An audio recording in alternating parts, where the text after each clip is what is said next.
Hello, I'm Dr. Brian Gibson, and tonight I'm going to take a step back. I want to kind of pull everything together. So I'm going to start with a really quick story. So picture this.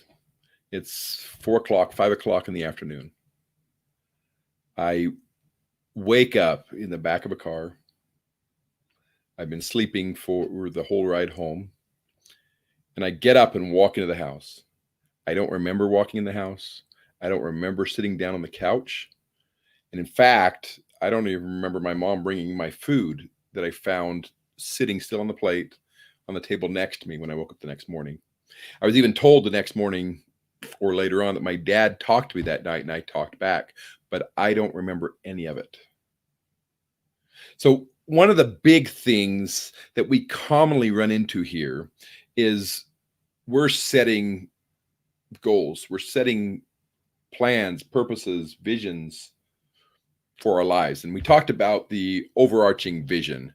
We talked about this great, big, massive vision that we're looking at. Some people call it the big dream. In the book Unhackable, it's called the Boon. There's a new book that was just released, The Art of Impossible, and he calls it the impossible goal or the massively transformative purpose. And the idea here is we're going to use the term that we used a couple of days ago, the overarching vision. So this is the big vision, the goal that we have, the massive transformative purpose that we have for the rest of our lives. And this will usually take most of our lives or a lot of our lives to reach that point. And the reason that we're working toward it is the purpose that we talked about, I believe, yesterday, which is our big why, the big reason that we have the passion for it, the big issue that we believe in, so that we believe what we're doing and that what we're doing is going to fulfill our needs and our dreams. And so what I'm going to do is take this overarching vision, and it's such a big thing that it doesn't seem obtainable. If you just look at it as this big overarching vision, this big plan, this massively transformative purpose, you're saying, okay, how do I get there? And so what you do is you break that down into unifying strategies. Another term for this would be high, hard goals. So these are not considered impossible. They're considered possible. So impossible would be the massive transformative purpose. If you look at it, you say, okay, that's impossible. Well, guess what? It's not impossible if you do this the right way. So you get this massive transformative purpose, you get the unifying strategies, you're the high, hard goals. And these high, hard goals still need to be in alignment with your purpose. You need to believe in them. You need to have passion for them. Otherwise, you'll run out of energy to work towards them because they're going to be challenging, but manageable or obtainable. So they're basically, if they're not obtainable, you lose your drive to accomplish them and they become just a goal that's just sitting around. So these high, hard goals are the first step down. So you say, okay, I've got my overarching vision. I've got unifying strategies. I'll choose 3 to 5 unifying strategies that help me get my overarching vision. And then from these unifying strategies, you're going to break it down one step further to clear goals, which are the sub-steps, the daily sub-steps to accomplish these high, hard goals. And so you're going to create a priority list in your mind. So you can say, okay, what am I going to work on today toward these high, hard goals, which are ultimately working towards this massively transformative purpose or this overarching vision. So the unifying strategies are really that. You're going to pick a couple, 3 to 5 things that actually help you move towards your ultimate purpose, your ultimate boon, your massively transformative purpose. So why is that important? Why do we even do this? Why do we set goals? Well, there's multiple studies that are out there. Latham and Locke actually found that if you've set a goal, that the results are 11 to 25% higher just from setting the goal. Now, the interesting thing is Thomas S. Monson actually did a review inside the Church of Jesus Christ of Latter-day Saints, and what they found is that if goals were set, then the results were higher. But if they had the individuals report them themselves, then the work sped up. It seemed to speed things up. And the reason this works is because you're actually creating a focus. And so by setting your own goals and by reporting your own goals to you, you're actually going to focus that, and you're going to start to get quicker. And with that focus, you'll actually be able to put yourself into flow, which is a method to allow you to function 500 times faster at reaching your goals and accomplishing those things. Now, the idea here is there are really two things that move us in that direction, two things that will cause us to focus, cause us to work towards reaching these goals. It is fear and setting goals. So if you can combine the two, if you can create goals that make you nervous, goals that you are scared of, goals that are just hard enough that they're kind of just at the edge of where you think you can get, and there's fear about it, that's gonna push you in to that mode where you're gonna start to stretch but not break. And as you stretch, you push yourself in the flow. You get the dopamine highs that come with pushing yourself a little bit further, a little bit further, a little bit further, and you start to get the growth that can only happen by doing that kind of a thing. So there's one secret that I just learned.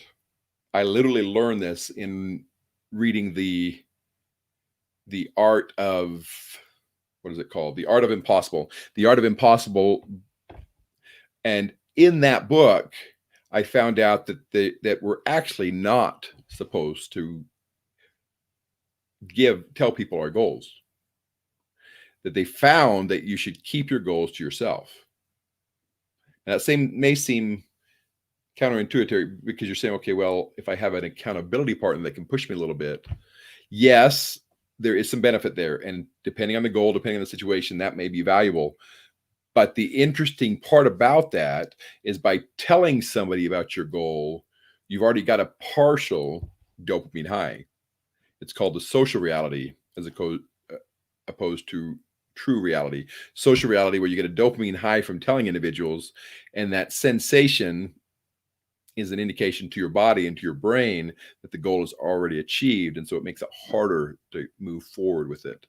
So a lot of times when you're telling a accountability partner, for example, or somebody else about your goal, you need to put an additional mechanism there. What's the penalty if you don't reach it, for example, to help you continue to have to fight for this?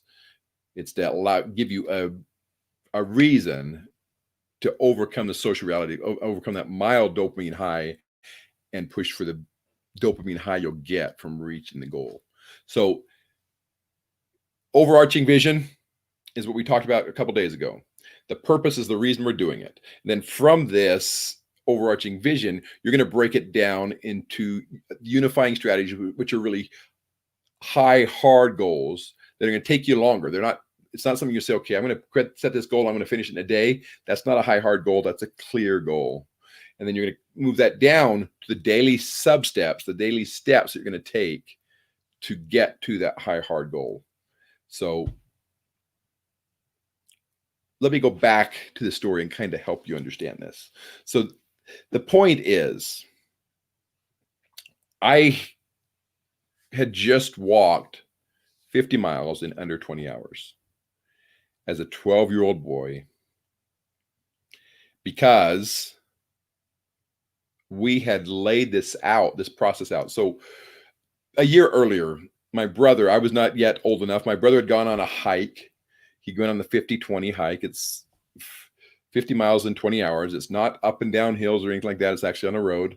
And it was done by the Boy Scouts of America. And the whole idea was they would walk those 50 miles. And he left that night. They start at 9 o'clock at night. And early the next morning, my dad was laying in bed thinking about them, wondering what was going on. And he heard the front door open, and my son came in, or my brother came in, his son came in and told him that they had decided that it was too hard and they came home. And that really, really bothered my father. So he actually says, well, tell you what, I will do it with you. Let's do it again, but I will do it with you this coming year. And so they'd all worked on it and figured out how to do this. And I happened to join the scouting program right at the right time, and I got to go with them. And the idea was we were going to do 50 miles in 20 hours. Now, if you look at this as this impossible goal of 50 miles, walking 50 miles, you're going, okay, there's no way I can do that if you just look at the 50 miles, right? So what they did is they took that 50 miles, they broke it down into smaller pieces. And basically we had 20 hours. And so every 3 hours or 3 or 4 hours, a car would come with food and where you could actually sit and rest for a little bit. And so you get renourished. You talk to a family member of someone that had come to as your support crew. So they would actually show up, feed you, support you, warm you back up, and then send you on your way. So what our job was to get to these unifying strategies, get to these high, hard goals, get to these stepping points every couple hours. Say, okay, all we got to do is get to the next car. All we got to do is get to the next car. And so we would walk to the next car, and then they'd feed us, let us rest, and then we'd get back up and we'd walk a little bit further. So, but that being said, if we didn't get back out of the car each time, we still would not have reached the goal. And so you've got the massively transformative person, the overarching vision. I'm going to walk 50 miles in under 20 hours. Then you've got the unifying strategies, which are each 3 to 4 hours, we're going to have a support group show up that's going to feed us and help us get renourished so we can actually continue to do it. And then the clear goals in this case are we're going to walk one step at a time to this next corner. We're going to walk to as far as we can see, and then we'll go a little bit further and so forth. Oversimplification of the 50-20 hike? Yes. But the whole point is you need to understand how this works. A huge goal that may even seem impossible, broken into little pieces that are hard but don't seem as impossible, and then the steps it takes to get to each one of these individual purposes. You can do this. You can achieve anything in your life if you're willing to put in the work. And remember, each time you reach even one of these clear goals, each one of these daily tasks, you can still get the dopamine high, the high that comes with accomplishing a goal and accomplishing your responsibility. So this is huge. This is a principle I think you should understand very, very carefully because it's going to make a really big difference in your life. This is Dr. Brant Gibson, and this has been a overarching vision, basically taking the overarching vision and breaking it down into unifying strategies and next down to the clear goals. Thank you, and have a great rest of your night.